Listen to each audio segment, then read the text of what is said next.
My philosophy as a teacher is that I believe that a classroom should be a safe, supportive, and diverse learning environment. I believe that as a teacher, you hold the power to bring out the best in each student, as well as giving them the strategies and knowledge to be successful.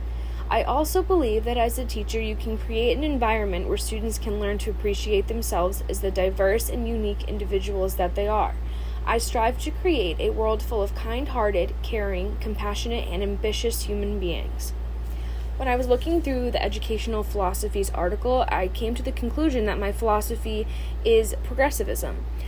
This progressivism focuses on the whole child rather than the content or the teacher, and it said in the description of the philosophy that progressivism is rooted in the questions that arise through experiencing the world. And when I read this, I highly agreed with this. I agreed that curriculum content should be derived from the students' interests in questions. I believe that students should be exploring the world inside and outside of the classroom, and they should have questions about it, and these questions should be accepted. And all of these questions are how these students are going to be learning. I also believe that we as teachers should be teaching to the students' needs, interests, their likes and their dislikes. An important way to do this is through literature. And in this article, it did also talk about this. It said books are tools, not authority, and I agree with this as well. And I think literature is an essential tool to use inside your classroom.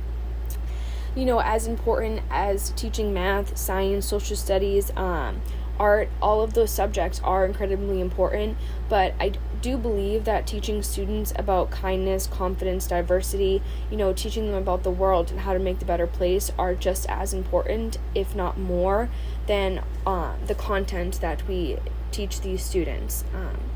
So back to the literature piece, books have the power to foster empathy and understanding of other people, cultures, their hopes, their dreams, sorrows, their joys, their stories, and reflections. And empathy is a groundwork for understanding people who are different from oneself, and books open those doors for children to other places and experiences. And it doesn't matter what grade or age that these students are. I, as a college student, read books all the time, and I love to read, and I learn every time I open up a book. And I know that for kids as young as preschool or kindergarten, it does the same thing for them. So one of the categories of literature that as a teacher is really, really important to me is kindness. So any book about kindness, and it is important to teach children to be kind to others as well as themselves. Being kind can positively impact the world and can make a difference in somebody's life. I always say to my students that you never know how much someone could use a simple act of kindness, such as a smile or opening the door for somebody.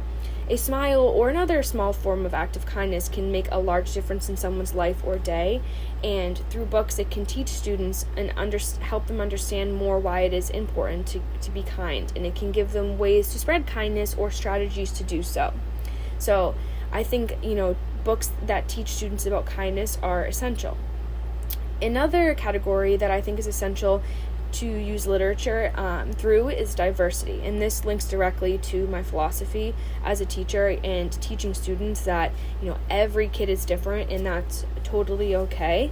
So teaching young children to respect and celebrate the differences in all people is essential. Learning about different cultural aspects offers new experiences for children. It also helps them realize that we're all humans despite differences in how we look, how we dress, what we eat, and what we celebrate. And through books, children can see how much the world benefits from all differences amongst human beings. And something that I really emphasize to my students is that because of all of our differences, it is what makes each of us unique and special. And the world would be a boring place if we all had the same characteristics and ideas in the way of life. If we all lived the same way, the world it wouldn't be so fun and it wouldn't be so interesting. So diversity is, one of the most important things that I believe in as a teacher. The next category is confidence. Now, this is something that is incredibly important to me, and I do feel as though schools, elementary, middle, high school, even colleges, I think are lacking. I think teaching confidence and self-esteem at a very young age is really important, not just, in that moment, but it follows them throughout their life. So kids with positive self-esteem feel confident and they feel capable. They value themselves more and their abilities. They become proud of the things that they can do, and they want to try their best. When kids are confident and secure about who they are, and they're most likely to have a growth mindset. That means they can motivate themselves to take on new challenges and cope with and learn from their mistakes. It's teaching children that their brain is a muscle and it's okay to make mistakes and you just learn from them. They're also more likely to stand up for themselves and ask for help when they need it. When you teach young children why they should appreciate themselves in ways that you can show themselves some love, it will not only benefit themselves in the moment, but their whole life. So just like I said, that, starting at a young age, it's going to benefit them now, but it's also going to benefit them a long time down the road. And it will not only teach them about how to care for themselves, but it probably will help them grow appreciation for others as well. And, that links right to diversity, and seeing that everyone is different and everyone handles different situations. That's super important. The next thing I want to talk about is teaching the students that they are change agents. And from last week, we had a TED Talk that we had to review for one of the assignments, and I absolutely loved what she talked about. As she was a teacher and she teaches her children to be change agents, and I absolutely loved that idea. And I feel like that really connected to my philosophy as a teacher. So, to be effective change agents, students need to know how to reason, argue their position, and write and speak in a thoughtful and compelling way. That's only half of the equation, so they also have to know how to listen to others, which is incredibly important. And educating children about passions and standing up for what they believe in is also important. Whether that's something small that they can change in the school, like too much food from lunch is being thrown away, and a student feels as though that is wrong, and you as a teacher, you can teach that to the kids, that they should stand up for what they believe in, and maybe they can go to the principal and say, hey, we should start a recycling program, or we should donate the food to homeless people if they, all the food that we waste here. So it's just, whether it's a small change or a big change, you as a teacher hold so much power to teach these kids that they have a voice, no matter how small it is, and to use their voice. I think that's really, really important. So for this week, we also had the TED Talk. It was changing educational paradigms. And it talked a lot about how growth happens in groups, and I find this super important, whether that's between you and the student as a small group or the student and the whole class. I think every single one of the people in a school or a classroom is all working together. So for diversity, if it's just you in the classroom, you need all of the other students in the classroom to understand diversity and see that every student is different, and emphasize why that is important and how that makes your class special. So I really do think that growth does happen in groups, because as much as you can learn as an individual on your own, for myself and for everybody else, you learn mostly from other people. So you see how people do things, even from at a young age. You hear people talk, and that's how you learn to speak. So I thought that was really important in that TED Talk. So looking at the slide, starting on the left at the top, this is a book. It's called All Are Welcome, and this focuses on elementary school children. But this book is an awesome tool that you can use in the classroom, and as you can see from the cover, it has different types of children, their height, gender, races, cultures, everything. It just really teaches children that all are welcome, and despite their differences, everyone is going to be safe and welcomed in the classroom, and that links directly to the diversity piece of my philosophy. The next book is called I Am Enough, and this links to the confidence piece of my philosophy, teaching children that they are enough no matter who they are, what they look like, their interests, their dislikes, their likes, everything, that they are enough.